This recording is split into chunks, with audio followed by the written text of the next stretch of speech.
This material has been reproduced and communicated to you by or on behalf of Deakin University in accordance with Section 113P of the Copyright Act 1968. The material in this communication may be subject to copyright under the Act. Any further reproduction or communication of this material by you may be the subject of copyright protection under the Act. Do not remove this notice. And then you need the cameras. Oh, sorry. And which one do I press? This one? And so we'll do front wide, see what happens. Oh, that's the desk. Is that what you want? It looks like it's going to track. Okay. Okay. Now.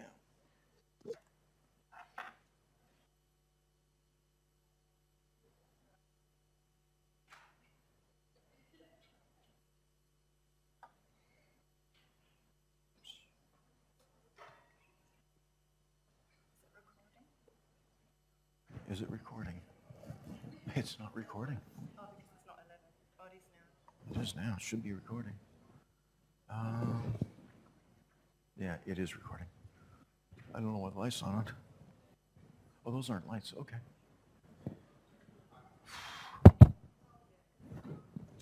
I'm just going to go close the door.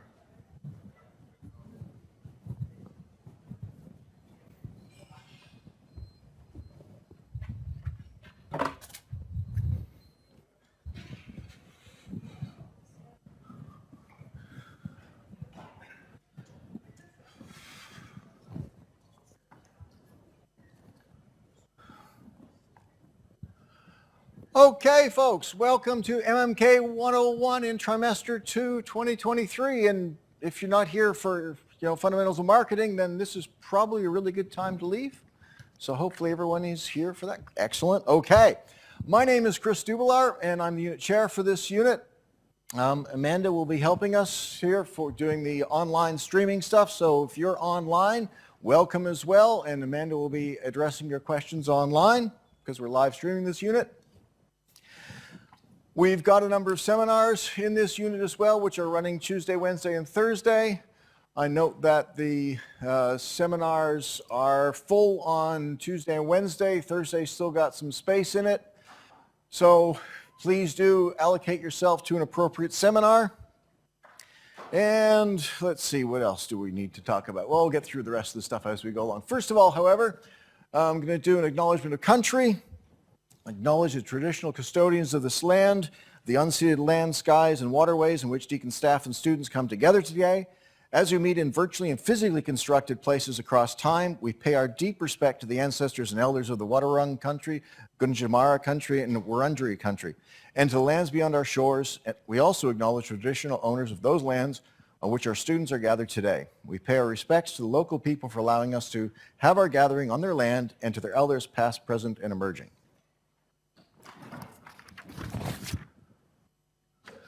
So that's me, Chris Dubelar.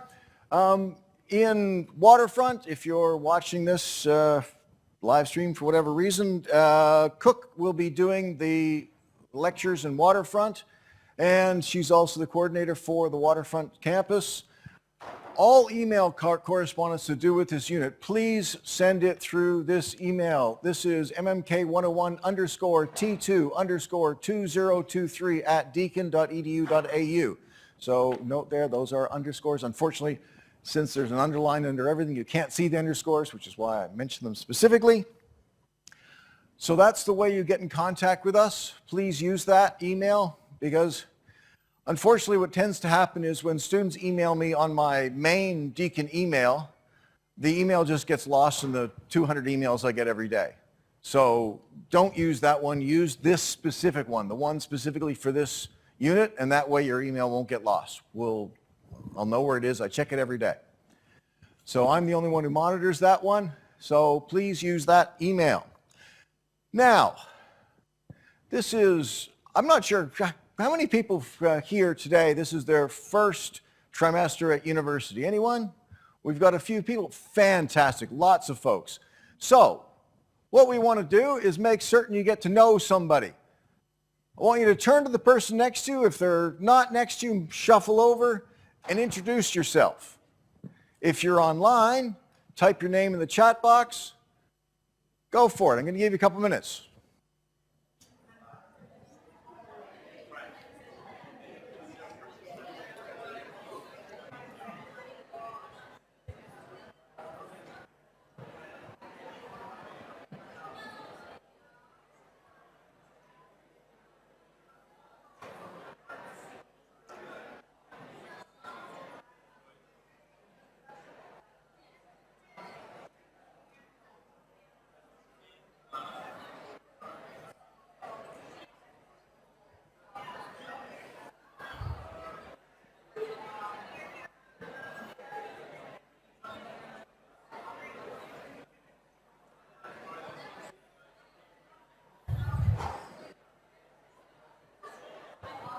All right, folks, let's bring it back. Okay, folks, if I can have your attention, please. This is the problem.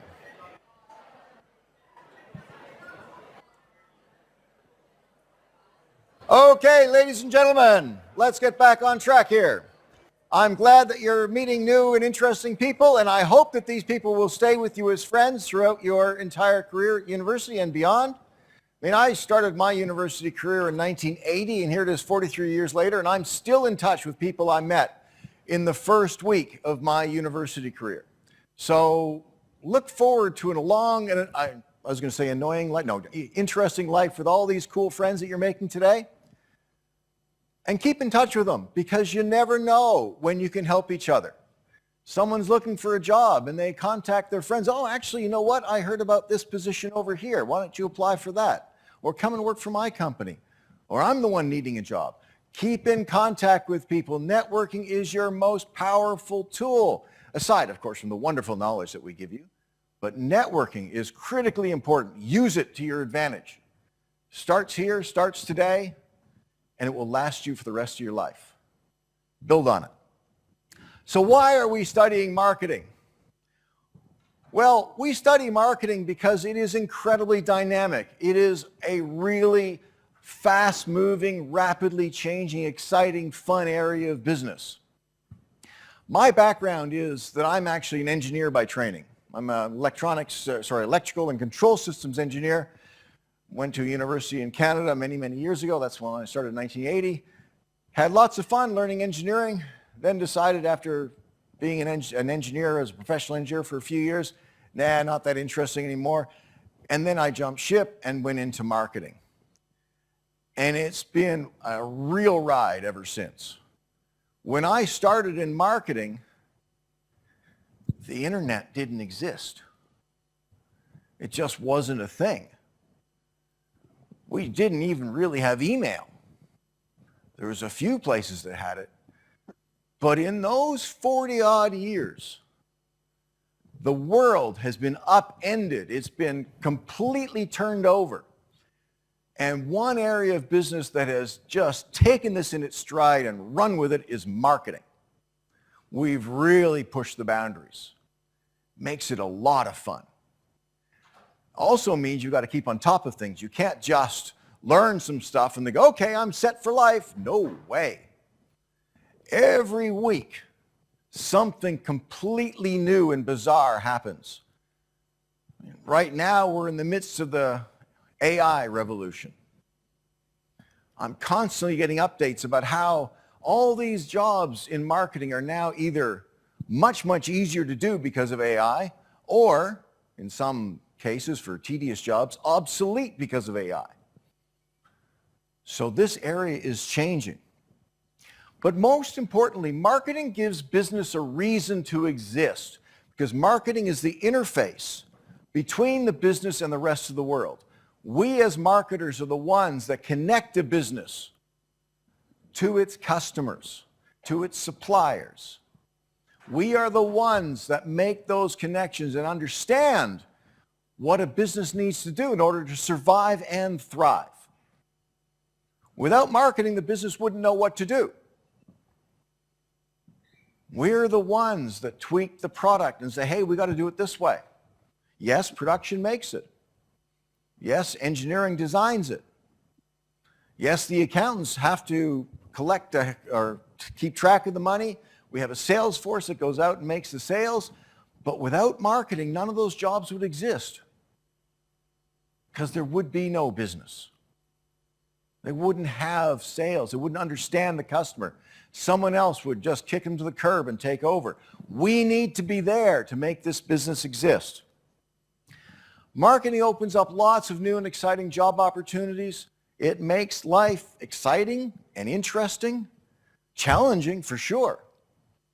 Like I say, every week there's a whole new technology that I got to get myself across. And it's fun.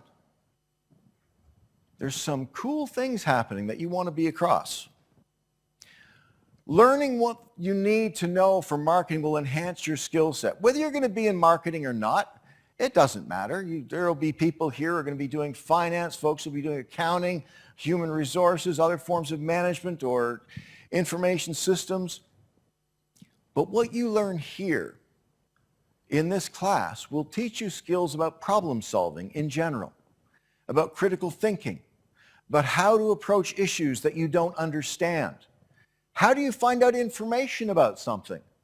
How do you decide what's important? And those skills are going to last you throughout life. Those skills are not skills about facts. They're not skills about how to fill out forms. They're about how to think. They're skills about how to reason, about how to solve problems. And those skills will drive your success in your career. Being able to do that sort of thing, being able to take on a situation you've never seen before and make a decision about it, an informed decision, a decision supported by facts and reason, that will last you the rest of your career. Marketing itself suits people who are creative, who are problem solvers, who are strategic thinkers and like to think critically. That's what marketing attracts. Those are the people that do best in marketing. But it's relevant to every single business in every single industry sector. There is no business that doesn't require an understanding of its customers. So here are the unit learning outcomes and the global learning outcomes that are involved in this unit. I'm not going to go through and read all those because I know that you folks can all read, so I'm going to let you do that on your own. But they're all there.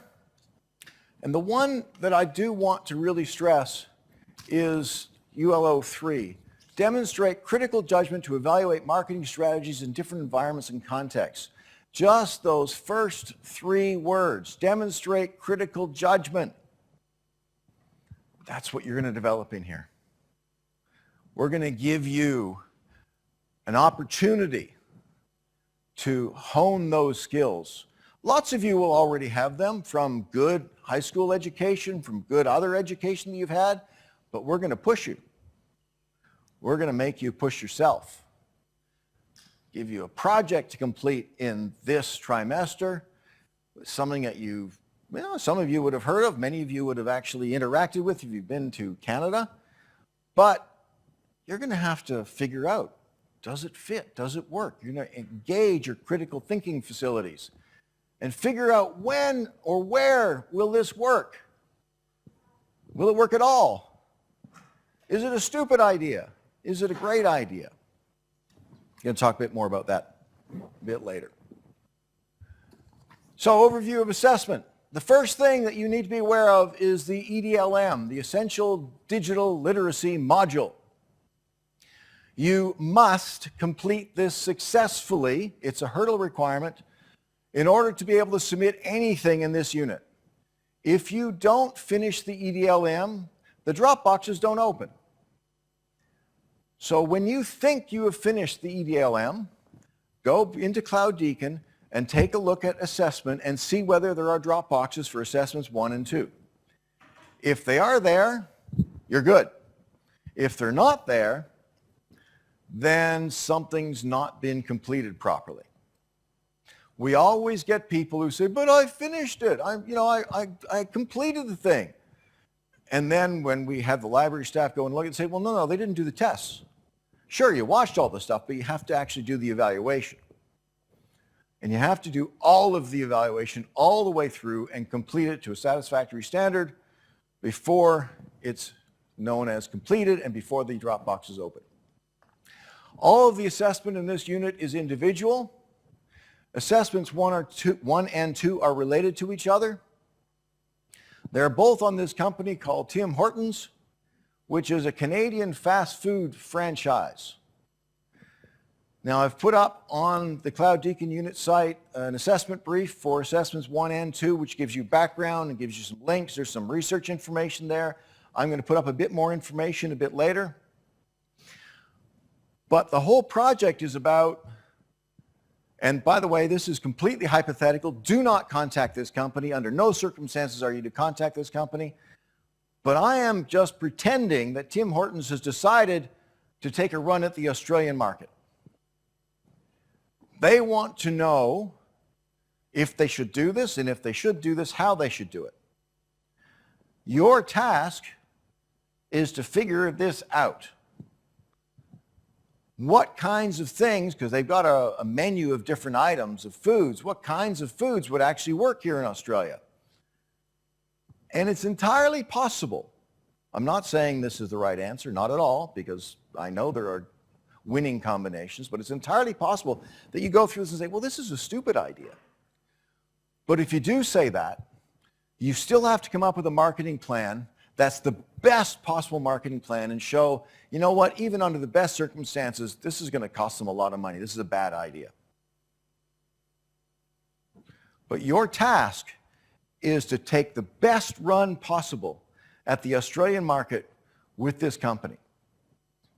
There's a lot of information available on Cloud Deacon about Tim Hortons, but it's basically, it started off as a coffee and donut shop. An ice hockey player started with his buddy.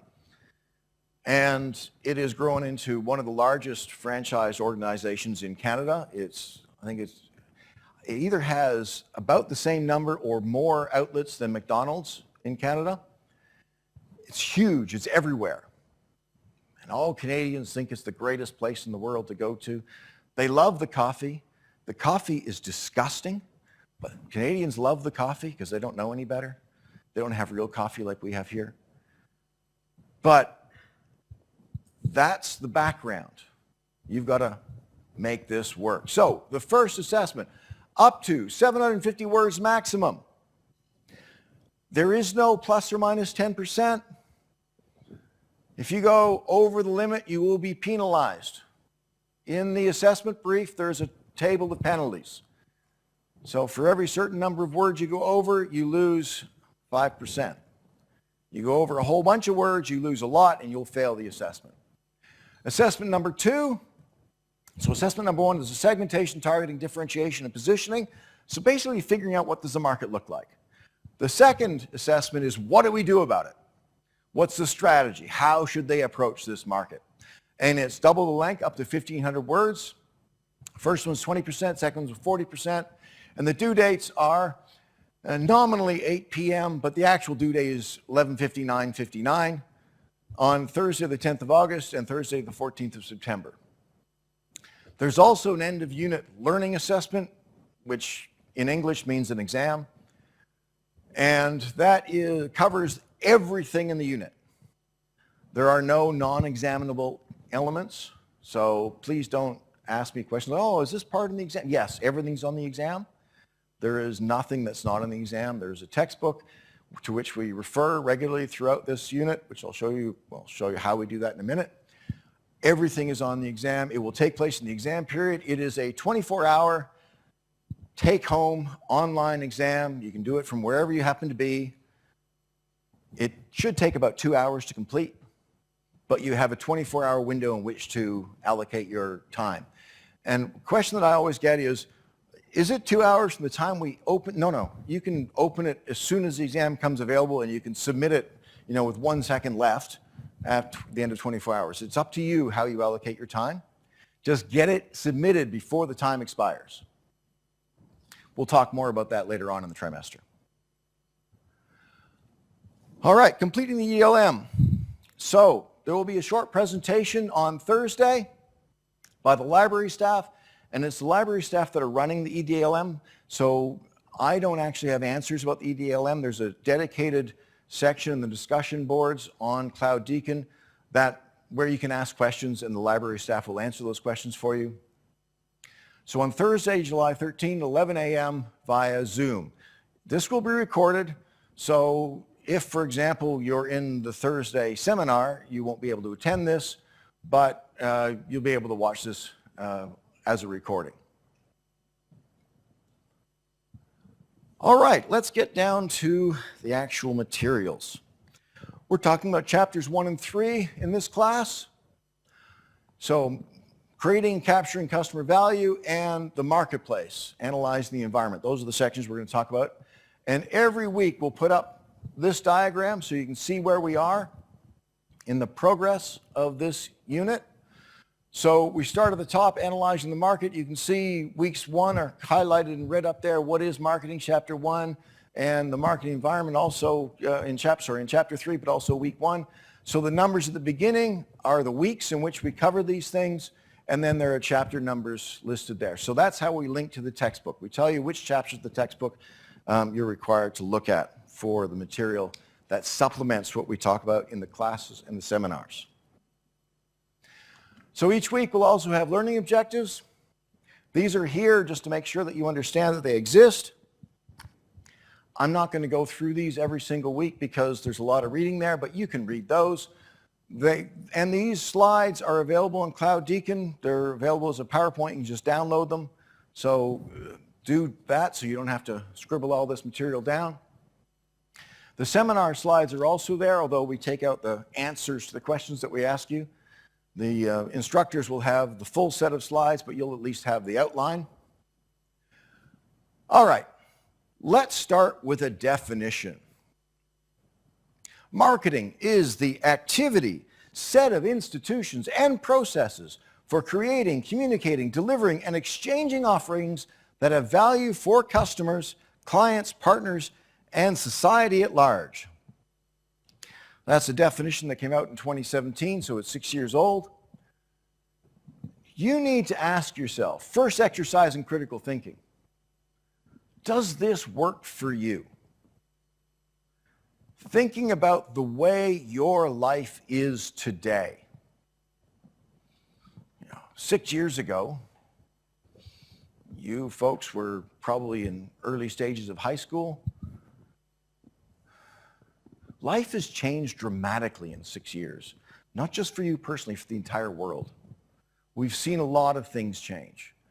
Does this definition still work? I need you to think about that because every piece of information we present to you, you need to be able to assess, interpret, critique, analyze, and draw some set of conclusions for yourself. Now, if you feel that the definition is lacking, you should augment it. You should say, well, it needs this to make it work today for me. Or if you think there's stuff in there that shouldn't be there, no, this doesn't belong. Get that's not marketing. Get that out of there. But you need to make that decision, make that call, analyze it, look through it in detail. Marketing is a living discipline. Every few years we update the definition. Personally, I think it's been too long since we've updated this one, but I don't run the American Marketing Association, so hey, it's not up to me. But I think there are some changes that could be made there, and I think that you should think about what they might be. So, core marketing concepts. We need you to understand that there are things in the world that help us as business people understand what we should be doing. But that only works if we understand them. It only works if we're aware of them, if we can measure them, if we can come to grips with them, if we can incorporate them into our business plan. So we can look around this cycle, and it is a continuous cycle. We can start with the bottom left corner here. We start with markets. Wow, markets. Gee, those are, groups of people or businesses or things like that all get together and they are somehow similar. And they generate these things, needs, wants, and demands. I'm going to define those in the next slide.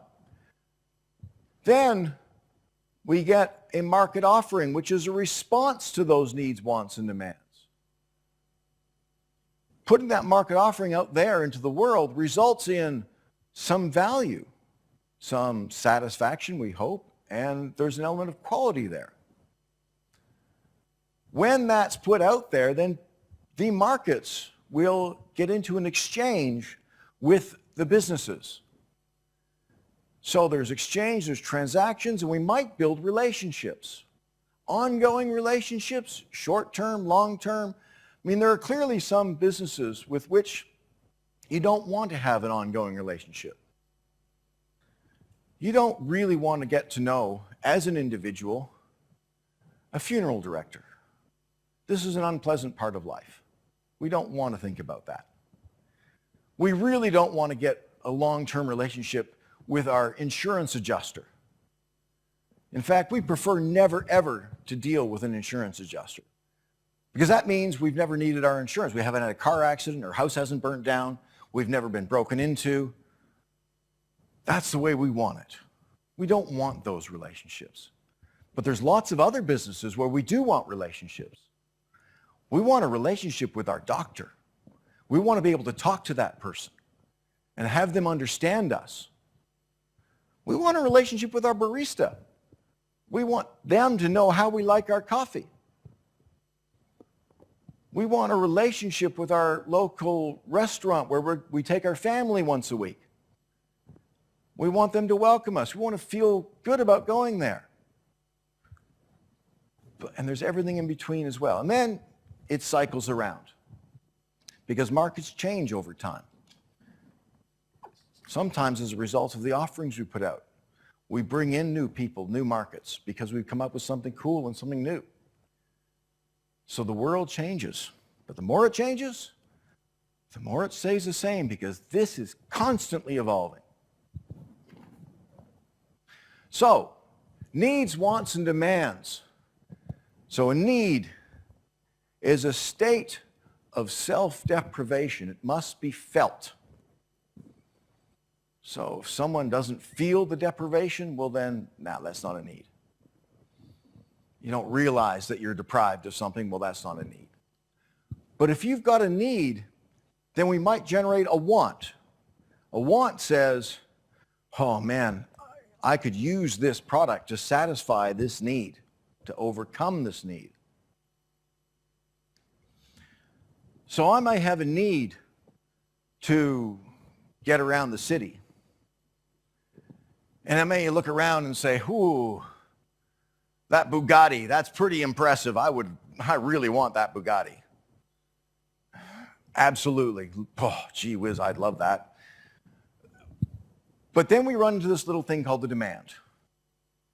Now, demand is what happens when a want is backed up by buying power.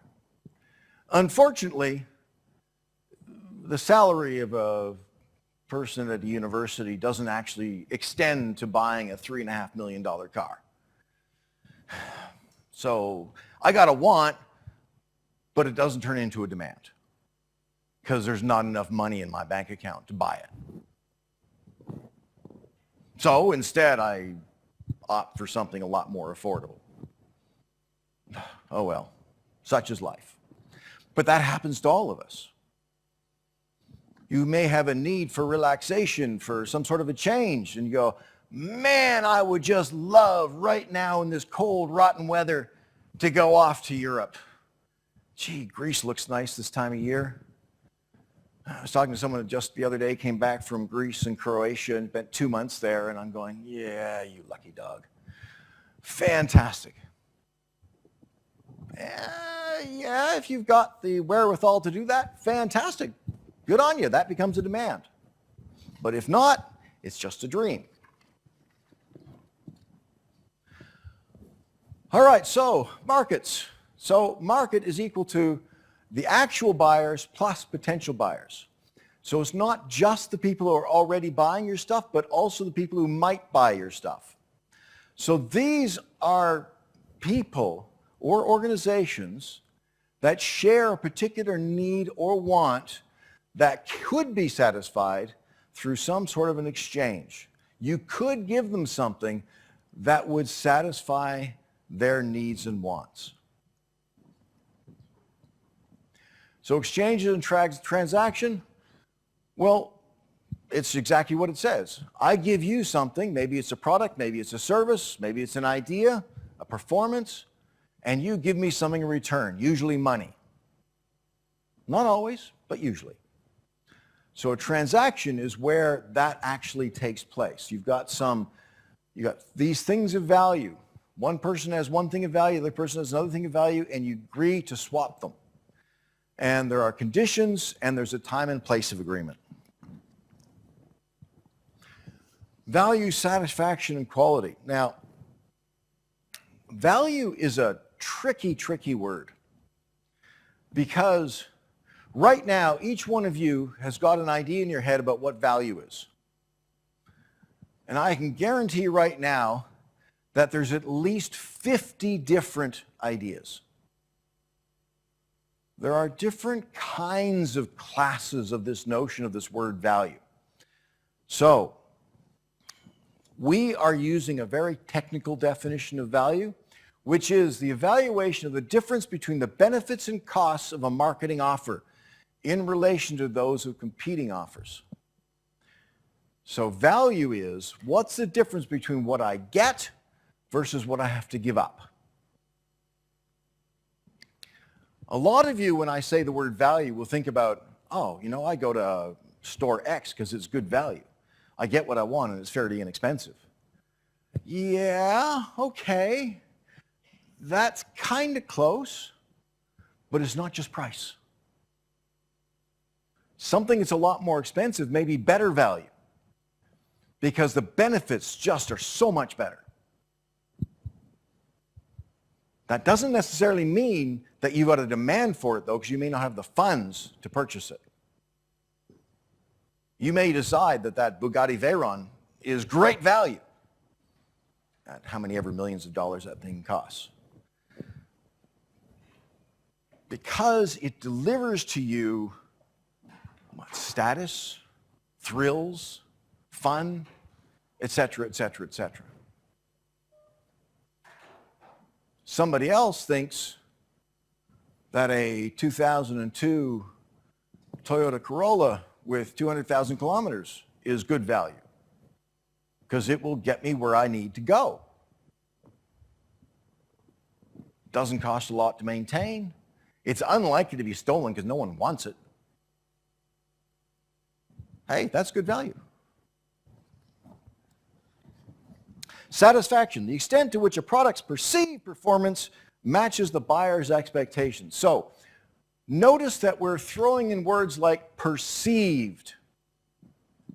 That's really important because there's a lot of things that we as consumers are completely incapable of technically evaluating. You know, you go to the dentist, and the dentist says, oh, got a couple of cavities here that need to be filled. Oh, okay. You duly come back, and they drill them out, and they fill them in, and all that sort of stuff, and you go, wow, dodge that bullet. But did you? How do you know? Are you an expert in interpreting x-rays? No, you take their word for it. It's a credence good. You trust this person. You trust that they are not simply behind on their payments for their Porsche.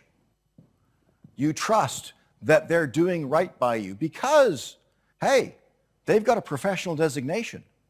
And if they did this on a regular basis, they would be chucked out. So you trust. So you perceive that they've done well by you. We have to understand that there's a lot of things that we don't know how good they are or how bad they are. We just got no clue. But we just say, well, it seems to work, so I guess it's good. And quality. Characteristics that bear on its ability to satisfy stated or implied customer needs. Now this one bugs me because I'm an engineer originally, and as an engineer, quality has a very technical definition, which is conformance to specifications. If the specification says this product should be garbage, then as long as it's garbage, it's quality. Now, that's not what this definition does. This definition talks about how well does it satisfy the needs, wants, and demands of the customer. So, market offerings, goods, services, and experiences. So, We're talking here about some combination of goods, services, and experience that can be offered to the market to satisfy this need, want, or demand. So market offerings include, and here's a whole cloud of things, and there are lots of other little sub-elements as well, but these are the main classes. So goods, which are products.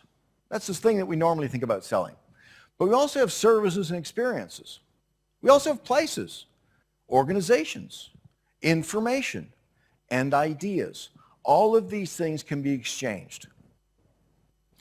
And there's lots and lots of subsets and sub-areas and overlaps and whatnot, but we're not going to go into those at this stage. You will explore those if you continue to do marketing. What we want to do is, as part of this class, is learn how to design a customer-driven marketing strategy. But first we have to ask, what customers are we going to serve? Who are our customers? What are they going to look like? What are they coming to us for? So we're asking, who is our target market? And how can we serve these customers best? So what is it we can offer them that will make them willing to part with their hard-earned cash in return for whatever it is that we're offering? So what is our value proposition? We're going to talk about this stuff over the next couple of weeks in a lot of painful detail. Then there's the opposite. There are situations where we want to demarket. We want people to stop doing things, to not buy stuff. Lots and lots of companies need to engage in demarketing. So governments, for example, will demarket. Right now, there's a new push going out through high schools all across Australia against vaping. Vaping is rampant in high schools throughout Australia. Huge percentage of students in high schools vape. So the government has rolled out this new program trying to convince people not to vape. That's one thing. Or speeding, or drink driving, or using your seatbelts from 40 years ago. 50 years ago. But there's also temporary stuff. If you run a restaurant, you will know that there are some nights of the week that you've got people queued up out the door, and there's other nights of the week where it's just 2 crickets over in the corner and that's it. The place is dead. You want to demarket from the busy nights and upmarket on the quiet nights. So we do things that are called, load shifting or demand shedding. So there are lots of fun examples about things like, in Croatia, for example, they get so many visitors coming through in July that they are now restricting visitor visas. They have so many tourists coming through. They're saying, whoops, enough is enough. It's getting too crazy. We see this happening here in Australia as well. There are areas in Australia where you have to buy tickets to get in. Sometimes the tickets are free, but you have to get them from the designated organization to get in to see natural wonders. You just can't rock up and charge up someplace or go into someplace. No. If there's no room today, you've got to come back tomorrow. So those are examples of demarketing. Now, the extended marketing mix. So in the original marketing mix, it was product, price, place, and promotion. But now we're including a few other things as well. So product isn't just physical stuff. It's also services, experiences, ideas, all that sort of thing. Price, that's not just the money you pay, but also the other elements of price. Are there discounts? Are there allowances? So if you buy more than a certain amount, you get it for cheaper, etc. The placement and logistics stuff, demand chain management, how do we get the product down to our supermarket or to our retailer? How do we get the stuff into our manufacturing plant to make it happen? All those sorts of fun things. And promotion.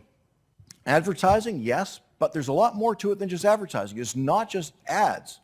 It's also personal selling. It's direct marketing. It's online marketing. It's communication. Promotion also includes things like putting special messages on the product when you're selling it. In addition, we have some additional ones. We've got people. So who are the people that represent our organization? How do they behave? What do they look like? All that sort of fun stuff. The processes. So this is particularly important in high contact services. You know, you go into a hairdresser, for example. Getting the process right is pretty important, because otherwise you come out and you hate your haircut. It's like, what do they do to me? This is horrible. And you're never going back. So they got to get it right. And physical evidence. So when you're talking about a service, for example, like a bank, physical evidence needs to be there to tell people, hey, my money is secure. You go to a concert, you get a ticket. Oftentimes the ticket's got some elaborate stuff on it, so pictures, and it's got additional information, and there might be a brochure that you get with it, and it's to make you feel good about spending that money on it. So, changing marketing landscape, things are changing rapidly in marketing. So, bottom left, starting information revolution. Well, information is going nuts, absolutely nuts in the world today. AI is going to accelerate that like you would not believe. The kinds of things you can do with artificial intelligence just is staggering. You can take in huge amounts of information and analyze it in a split second. What used to take weeks is now taking milliseconds. Uncertain world economy, no kidding. Well, the interest rates didn't rise in Australia this month, but who knows what's going to happen in the near future. We've still got that war going on between Russia and Ukraine, which is causing havoc all over Europe and elsewhere. We've got numbers of other things that are upsetting the world. Marketing contribution to organizational performance. This is another big one. Not that long ago, it was really hard to measure the impact of marketing. We now know how to do that. We now realize exactly how important marketing is to a firm's success, and it's really important. We can track the profitability of a marketing investment now. You put in $1 million into a marketing investment, we can tell you how much additional profit you're going to get. And if it's not more than $1 million, the company's not going to do it. In fact, if it's not more than about $1,200,000, they won't do it, because they're looking for an internal rate of return of about 20%. And we make that. We hit that. We kick it out of the park. Nonprofit marketing is also growing. We're seeing lots of organizations that are out there that are helping people get better and helping the world improve. Rapid globalization. I'm saying no more about that. That's been going on for 30 years now. Sustainable marketing and corporate social responsibility. Those are, again, huge. The push, by the way, to reduce vaping is based on a sustainability argument, which is kind of interesting. It's not a health argument. It's, hey, let's keep this plastic rubbish out of the waterways. Let's keep it out of landfills. You use these things, you're contributing to the destruction of the planet. Okay, we'll see how that works. These are the Sustainable Development Goals. You are going to need to incorporate 2 of these into Assessment 2. This is a requirement for Assessment 2. Familiarize yourself with those. We see marketing being used all over the place. Social causes is one of the areas where marketing gets a really good run. We see how it helps folks that are trying to help other people, and gains, for example, contributions or donations, and gets people to behave better. And that's quite cool. All right, the second part, and I don't have that much time left, of today's class, analyze the environment. We need to analyze both the micro and the macro environments. The micro is the small stuff, the stuff that we can control. The macro stuff is stuff we can't control. So, company, suppliers, so the people that provide inputs to us, the marketing intermediaries, the folks that take our stuff and ship it down towards the customers and consumers, competitors, we can't control our competitors, but we can influence them. Publics, so potential folks that have interest in what we're doing, these are like our markets, but it's bigger than our markets, because it might be people that would never buy our product, but are trying to get other people to buy it or other people not to buy it. And our customers, these are members of our markets. We need to be very clear on what they are. Then we get our macro environment. These are things that we have no control over, zero opportunity to change. Demographics. There's a huge number of old retired people about to hit retirement in Australia. Lots of them have already hit there, the baby boomers. They're wealthy, they're demanding, they're petulant. They want it now, and it's changing the way Australia works, and not just Australia, other Western countries as well. Economics, we've talked about that already. The natural environment, yeah, sustainability is becoming a huge issue. Technological environment, I've mentioned that already. Political environment, politics are changing all over the world. We're seeing how things are becoming more extreme, both to the left and the right. It's not just that, oh, those nasty people over on that side, they're becoming completely unbearable. No, in both directions we're seeing extremism happening, a lot more than we used to. And cultural, people are acknowledging and recognizing culture. At the same time, cultures are being wiped out, just even without even being thought about. So, demography, human populations, so these are all the elements. We need to understand demography of the world and what it means. Because we understand, companies like HelloFresh, for example, understands demographics. Lots more families have both adults working or multiple adults working or the only adult working. They don't have time to go shopping. They still want to eat healthy stuff. There's a big push to eat healthy. So what do? You make it easy for people. Yes, in for the win. That works for that group of people. Brilliant stuff. You see also different ages, different groups, different amounts of money that's available for different elements of market and products that can service them. We have to understand what the demographics look like so we can figure out what our product should look like next year. Economic environment, well, mixed with demographics, who's got the money and what are they doing with it? This influences our economy.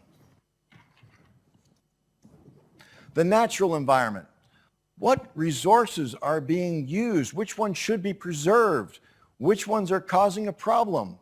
And what are companies doing about it? So the example of Lush, which has been around for ages now, but their positioning is, hey, these are natural products. We're not using chemicals. We're not testing them on animals. We're not doing any of that sort of nasty stuff. Other companies have been moving into the space as well. And technological environment. So, forces that create new technology. Well, we're seeing a lot more augmented reality stuff happening. We had some problems with augmented reality in the past where Google Glasses, came out a number of years ago. They were a dismal failure. Then Apple came out with a set of glasses as well, and they got shouted down because you couldn't tell whether they were recording or not. And that was a massive privacy invasion. All sorts of things are causing potential problems, but at the same time, the world just keeps moving. Technology does not stop. There are tons of changes, and they're going to keep on going. Then the political environment. Well, we had an election here in Australia nationally last year, which completely upended the political environment. Well, interesting. So what's that mean for us? I don't know, that's for you to decide. What does it look like? How does it feel? Who's now getting control of what? So what are the changes in legislation? What are the things about the free market, about ethics and social responsibility? The Robodebt report just came down a couple of weeks ago. They were talking about it all over the news because they finally released most of it. How does that play? And the cultural environment. Institutions, other forces that basic values, all that fun stuff in terms of perceptions, preferences, and behavior. And there have been a lot of cultural changes in Australia recently. We're in the midst of a potential cultural change right now with the voice referendum. What's going to happen with that? I don't know. We're going to find out when the referendum happens. But this has potential massive effects on Australia. And we have to respond to the marketing environment. We have to respond in a way that makes us feel like we're doing the best we can. There are two basic approaches. Reactive approach, well, that's where you say, everything's out of my control. I've just got to figure out, okay, that's happened, now I've got to do this. So our strategy for this is, well, we've got to research, we've got to understand what's happened, we've got to react, and we've got to adapt. On the other hand, we also have a proactive approach. Well, that says we have some control. There are things that we can do to change the world. So what we do is we say, well, let's get people talking to government for us. Let's get lobbyists in there. Let's get media events to get press coverage. Let's make things happen. Let's start legal actions to, keep people in line, or if someone's trying to take over our intellectual property, let's slap them. And we want to use things like contracts to put things under our control. So what's next? If you are on campus, make sure you're enrolled in a seminar. Use STAR. Seminars start tomorrow here at Burwood. Make certain you do the readings and preparation before the seminars. Go through the Cloud Deacon site in detail and start thinking about your assignments. Make certain, however, you do the EDLM. Do not put that off. This helps you. This will really help you with your assessment, understanding where to find what information. Welcome to 101. And I'm looking forward to this trimester with you folks. I'll see you next week.